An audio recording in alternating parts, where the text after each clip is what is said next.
Pensando na mensagem do Evangelho e no núcleo central da mensagem de Jesus, que é o reino de Deus, cuja primeira e mais poderosa irradiação é o amor, nós ficamos aqui refletindo. Por que num mundo de bilhões de pessoas, algumas que se parecem com as outras, algumas que têm as características semelhantes, nós nos ligamos de modo profundo e especial a algumas delas? Por que um avô, uma avó, um pai, um irmão, uma irmã, um filho, uma filha, um companheiro, uma companheira, são capazes de tocar de modo tão profundo a nossa alma, que nós não somos mais capazes de nos desfazer das marcas que elas deixam em nosso espírito, a ponto de encarnação nos reencontrarmos com essas almas, estabelecendo laços afetivos que se perpetuam pela eternidade afora. Que força é essa poderosa que nos liga a uma pessoa, independente dos defeitos delas, independente do temperamento delas, das qualidades, das características? Essa força é o amor. E o amor só pode ser percebido por uma criatura humana através de outra criatura humana. Nós precisamos de uma pessoa, de uma consciência espiritual, para que a gente possa verdadeiramente ser tocado pelo amor. Em razão dessa lei divina, estabelecida por Deus, o Todo-Poderoso, o ilimitado, imaterial, soberanamente justo e bom, essa lei que determina que o amor só possa ser experimentado no contato com outro ser, é que nós tivemos um fato muito especial na evolução do nosso orbe. Acostumado à comunhão divina, acostumado com a integração com Deus, e depois de ter se tornado um porta-voz da divindade nos espaços ilimitados, após ter se integrado aos conselhos do Altíssimo, a fim de executar a vontade do Criador e a fim de comunicá-la aos demais seres em evolução, nosso Pai Celestial ouve por bem, decidiu que nós poderíamos experimentar o amor incondicional de Deus, mas não através de uma filosofia, não através de um livro,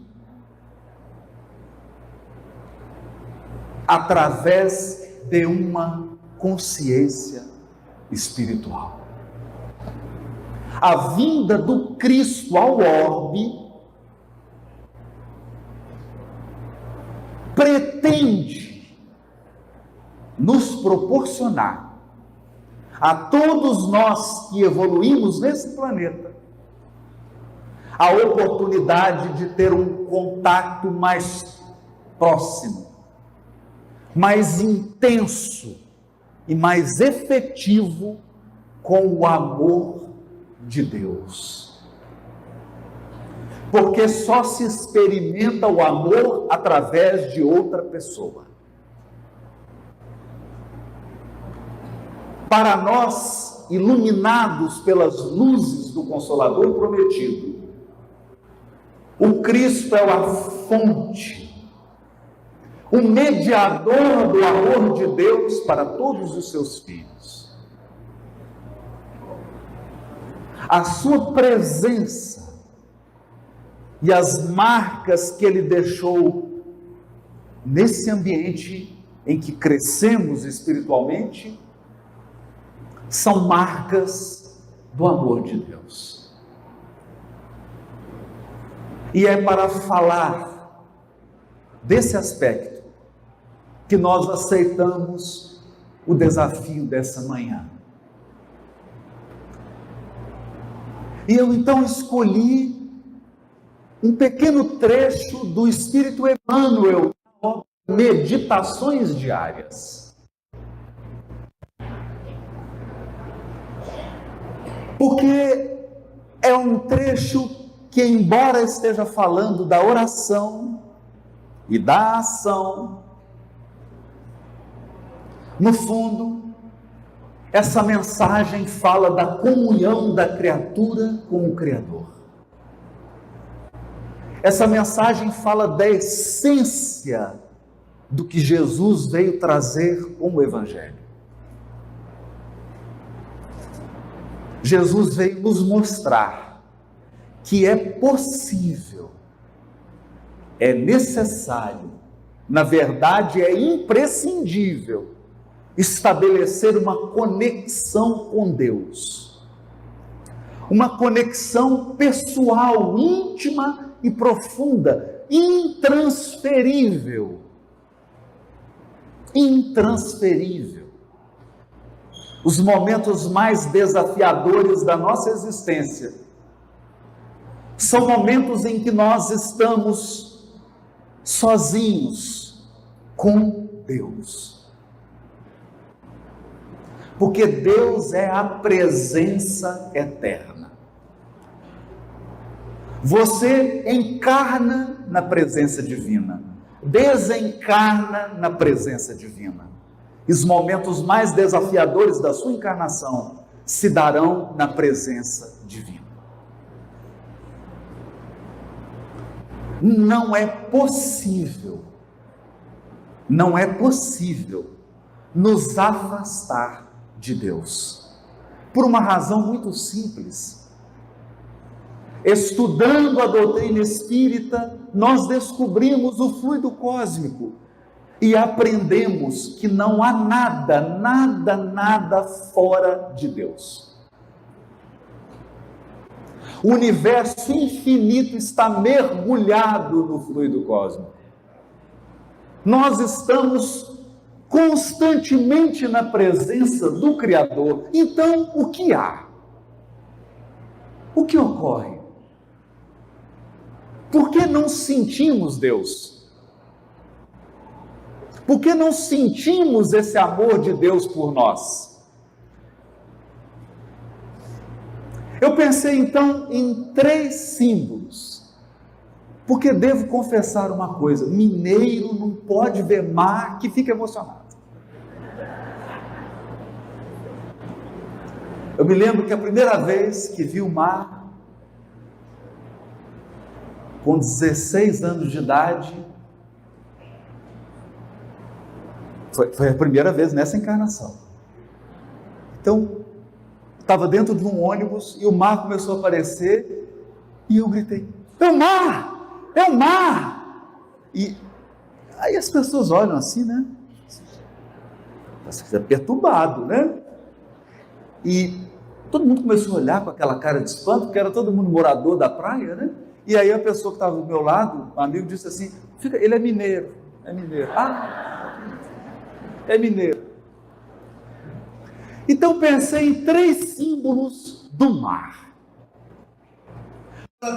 para descrever todos os animais marinhos. O primeiro deles, a tartaruga marinha. O segundo, o cavalo marinho. O terceiro, a água-viva, a medusa. A medusa transparente. Você olha para esse mar maravilhoso, para esse sol abençoado que banha o Nordeste, e se pergunta: por que o sol não entra dentro do casco da tartaruga?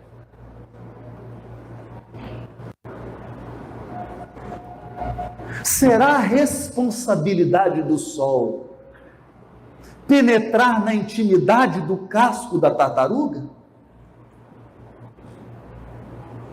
Ela está lá na beira da praia, num clima ameno, 42 graus, sol do meio-dia, e ela entra para dentro do casco. E lá, esse sol generoso, imenso, quente, intenso, não penetra. Aí você passa para o cavalo marinho. Ele também tem uma cascazinha. Ele também tem uma carapaça. Só que a carapaça dele é mais sutil. Ela é mais maleável. Ela é mais translúcida. Então chega o mesmo sol generoso. O mesmo sol. E aí sim, esse sol incide na casca do cavalo marinho, mas parte dessa luz e desse brilho adentram a intimidade daquela casca translúcida. Aí você pensa na medusa ou na água-viva. Ela também tem quase que uma película gelatinosa, transparente, e vem o mesmo sol, o mesmo calor, a mesma praia, e por ela, os raios do sol penetram, atravessam, quase sem nenhuma perda. Pensando então que a presença de Deus é esse sol da imortalidade, esse sol generoso e absoluto do amor divino, eu pergunto: você é tartaruga marinha, cavalo marinho ou água-viva? Quantas crostas, quantas camadas te separam do amor de Deus? Pensa nisso. Quantas camadas te separam do amor de Deus? Porque o Cristo veio aqui trazer-nos o Evangelho para nos dizer: você não precisa de nenhuma dessas camadas. Você pode, como a alga marinha, como a água viva, como a medusa, você pode experimentar esse amor na máxima intensidade, mas você terá que abrir mão de algumas carapaças, de algumas crostas que foram se acumulando ao longo da nossa evolução espiritual.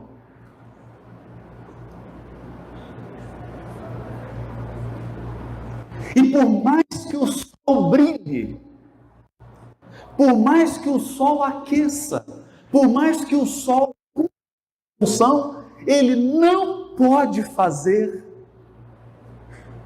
o que só a tartaruga pode: sair da carapaça. Essa então é a história da comunhão com Deus. Essa é a história da religiosidade.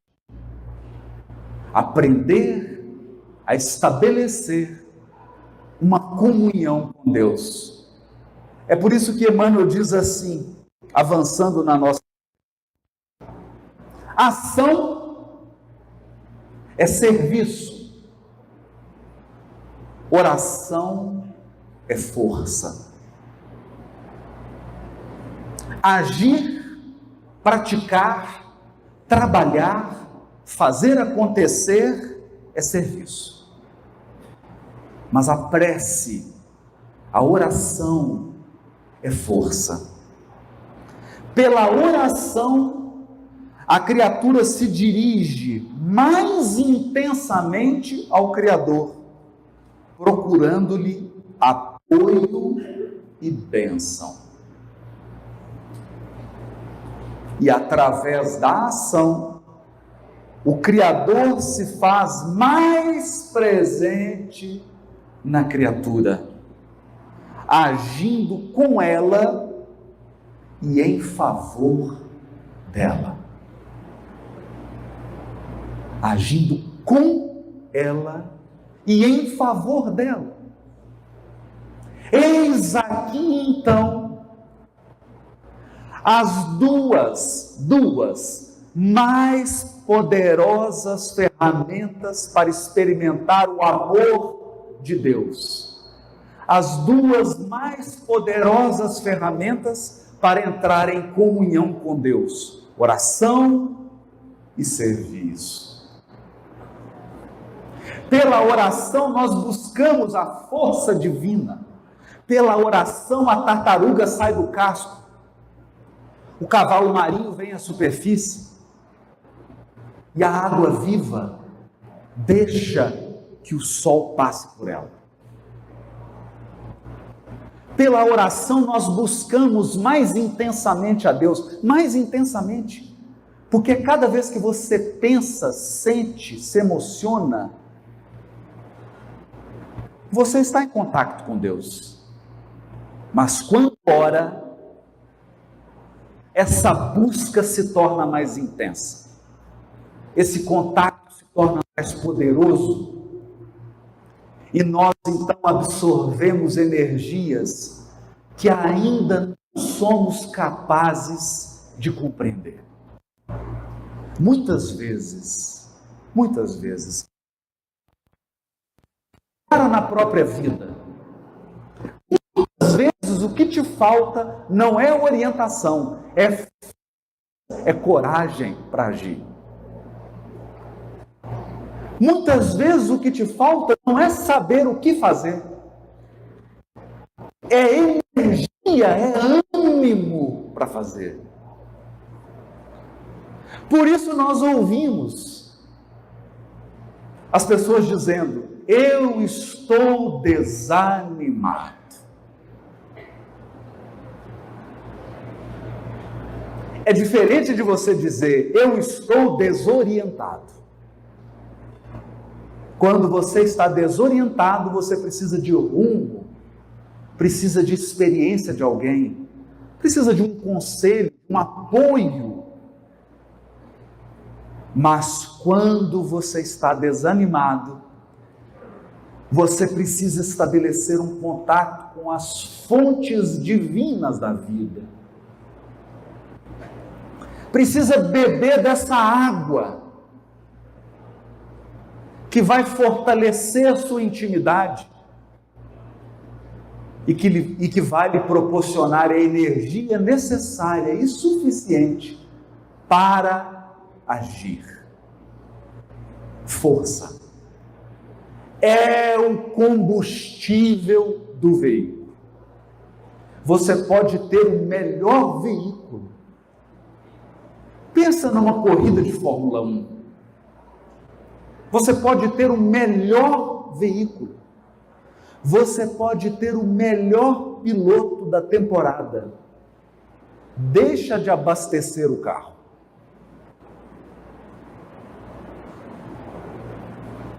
Então você pode estar repleto de conhecimentos da doutrina espírita. A sua casa pode estar cheia de livros.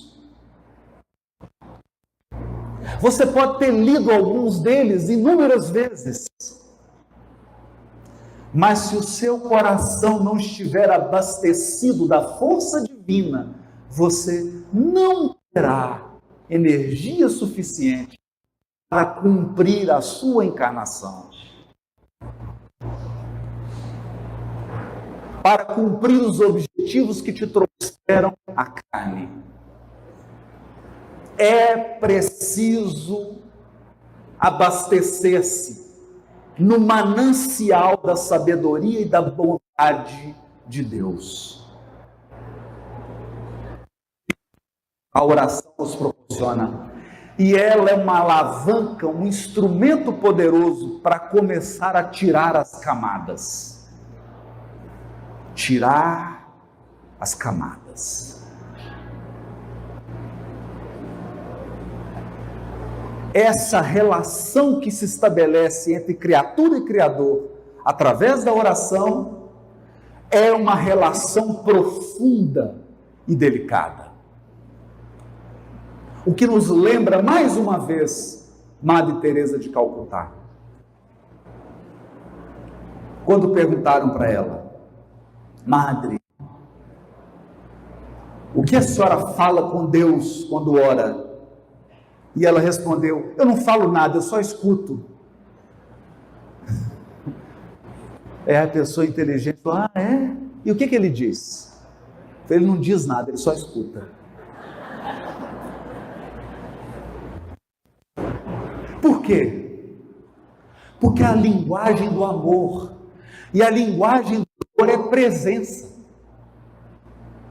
A linguagem do amor é presença. Basta a pessoa que você ama estar do seu lado.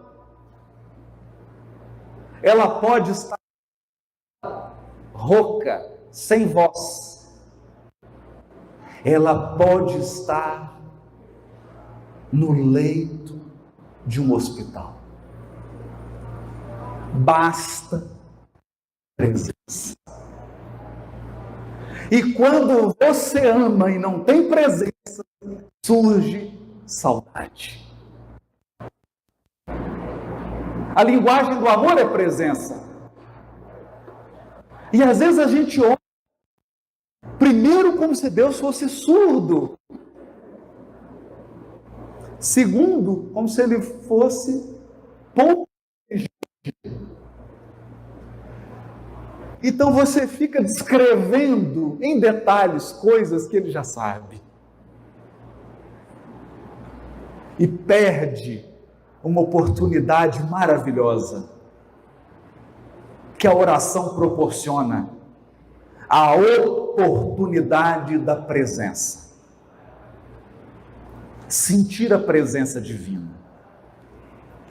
Era assim então, e essa foi a principal lição de Jesus. Abra depois o seu evangelho e consulta. Várias vezes os evangelistas vão narrar Jesus acordando mais cedo que os apóstolos. Eu fico imaginando isso. O que é acordar mais cedo do que um pescador? Acordava mais cedo que os apóstolos, ia para um monte orar a sós. Os apóstolos acordavam, cadê Jesus? Não dormiu? Saíam para fora e o procuravam, e ele estava em algum monte, em algum elevado. Por quê?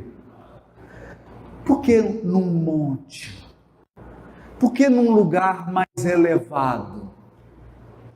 Porque para sentir a presença de Deus, você tem que se desfazer das carapaças.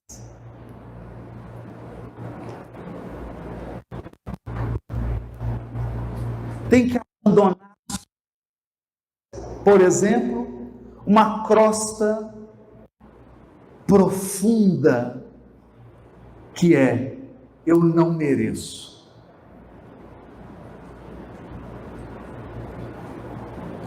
Eu não sou bom o suficiente para ser amado.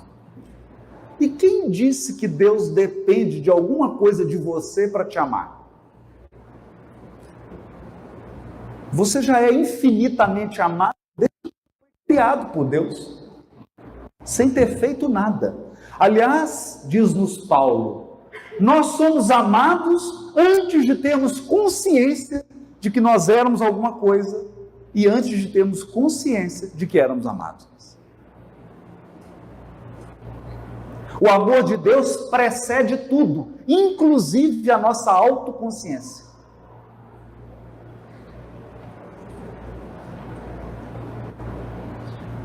Há outras camadas, como por exemplo, a culpa, o medo.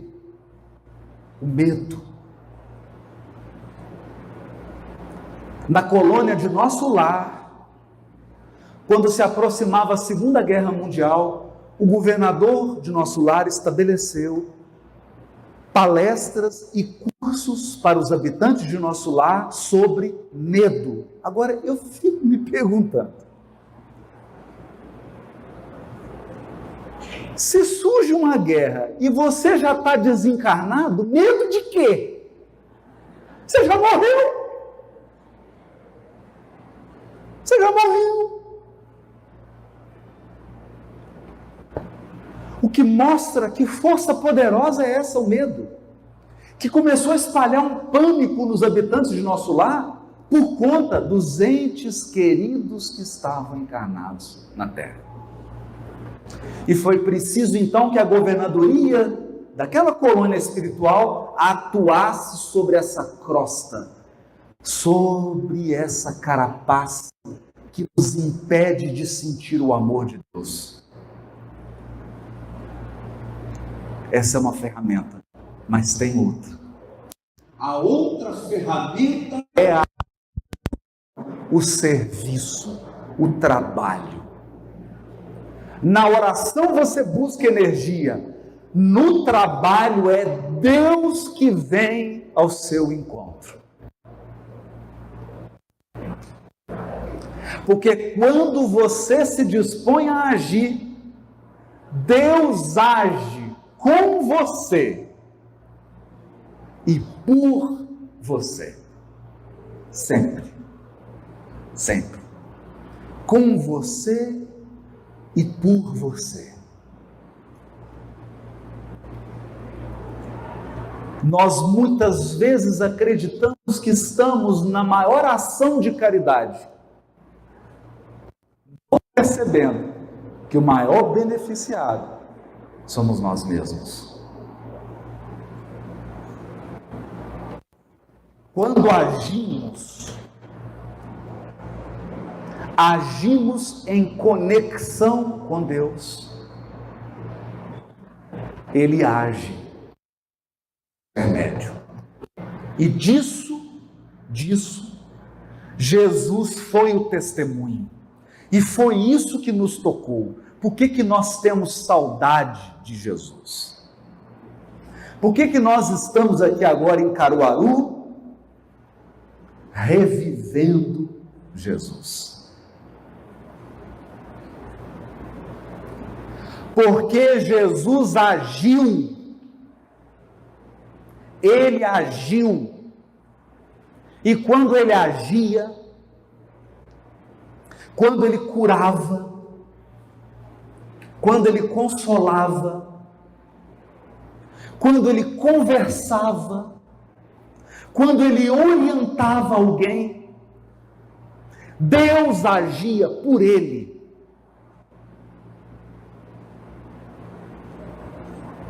Deus agia por ele. E a mensagem extraordinária do Evangelho dita por ele é: podeis fazer coisas semelhantes e maiores do que essas. Mas não se nós continuarmos tartarugas marinhas. Nada contra as tartarugas. Elas são lindas. É só uma metáfora. Mas se abrirmos a nossa alma, através da ação no bem, Deus agirá por nós e a nosso favor. A força poderosa para construir o destino e o futuro é a ação no presente. A nossa próxima encarnação será um reflexo dessa.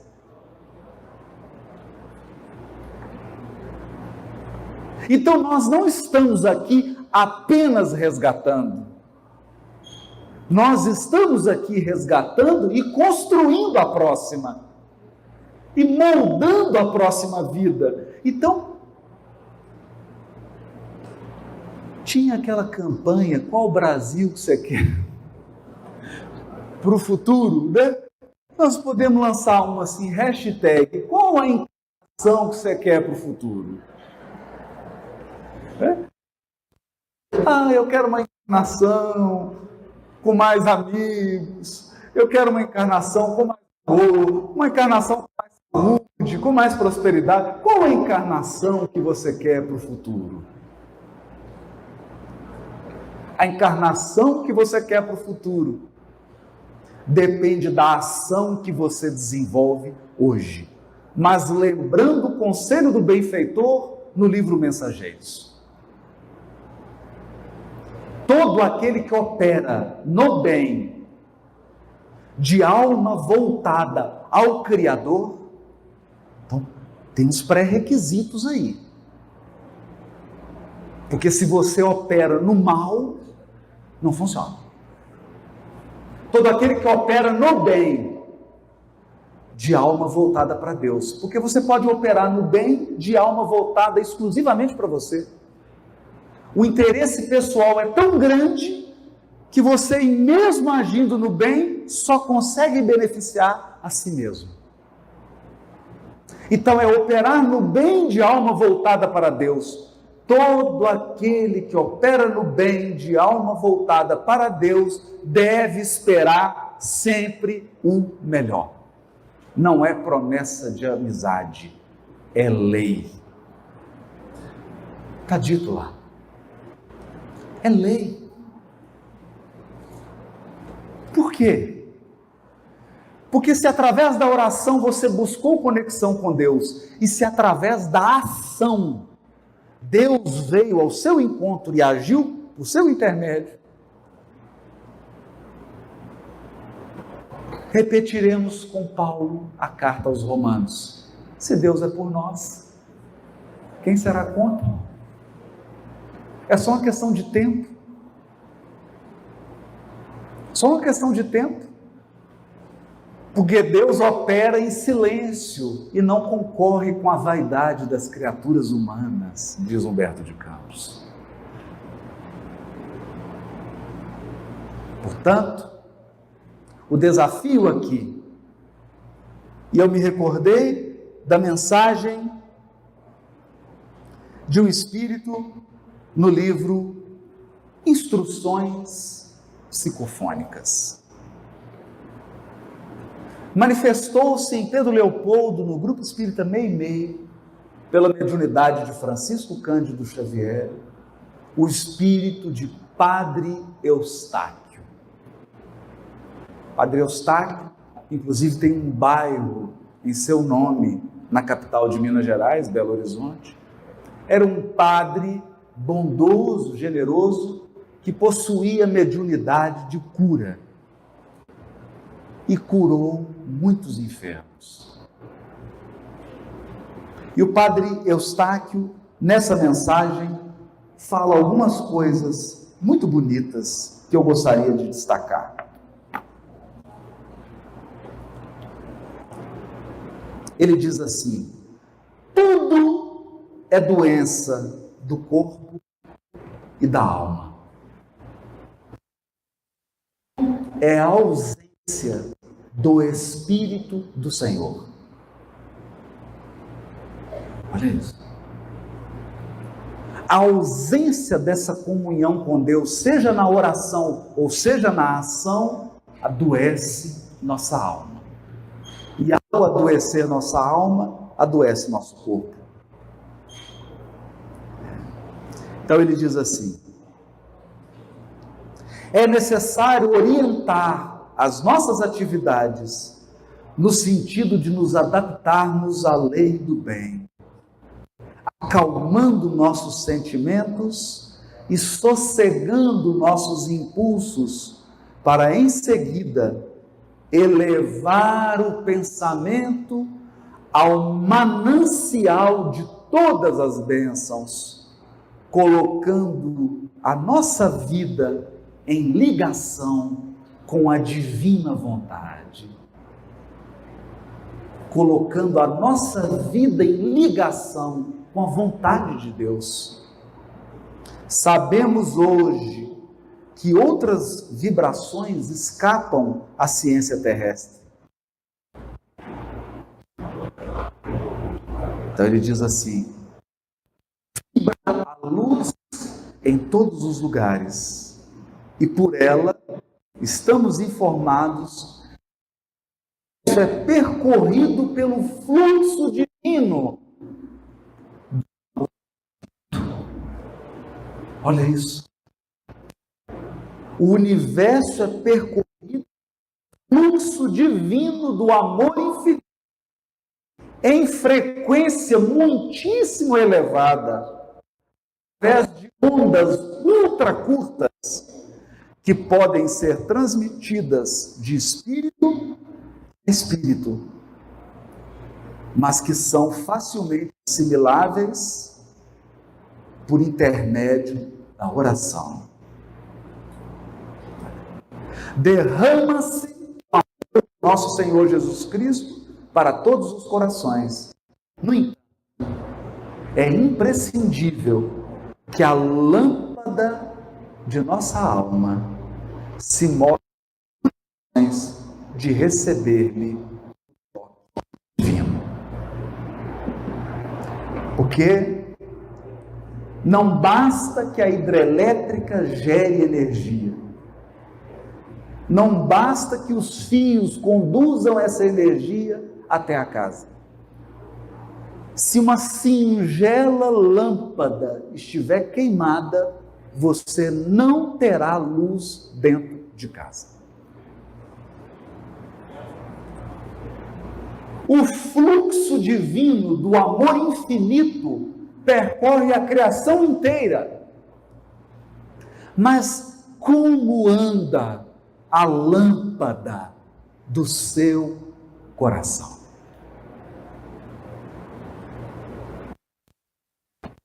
Como anda a candeia?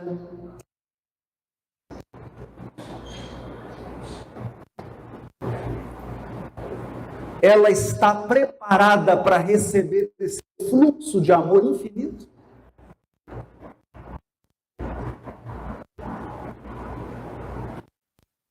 Eis o desafio do Evangelho. A presença de Jesus entre nós foi um marco na evolução da humanidade, pela capacidade que o Cristo tinha de materializar Deus diante dos nossos olhos. Foi por isso que Maria Madalena se sentiu amada diante de Jesus, espiritualmente amada, mesmo estando obsidiada por 7 entidades perversas. Por essa razão que Zaqueu se sentiu respeitado, dignificado, mesmo trazendo complicações no exercício da sua profissão. Foi por essa razão que até mesmo um dos ladrões crucificados ao seu lado se sentiu naquele dia amado como nunca antes. Como nunca antes. Porque o Cristo era capaz, através da sua conexão e da sua ação, era capaz de materializar o amor de Deus para os corações. Reviver Jesus é sim lembrar desse amigo, desse mestre, desse símbolo de amor para nossas vidas. Mas reviver Jesus é renovar os nossos votos de compromisso. Talvez. É muito provável. Eu diria, é quase certo que há alguém ao seu lado.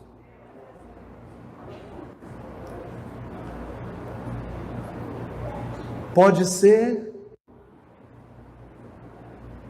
até uma pessoa difícil. Pode até ser um desafio.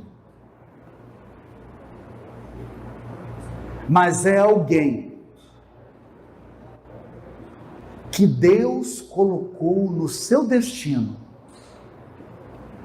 esperando que você haja,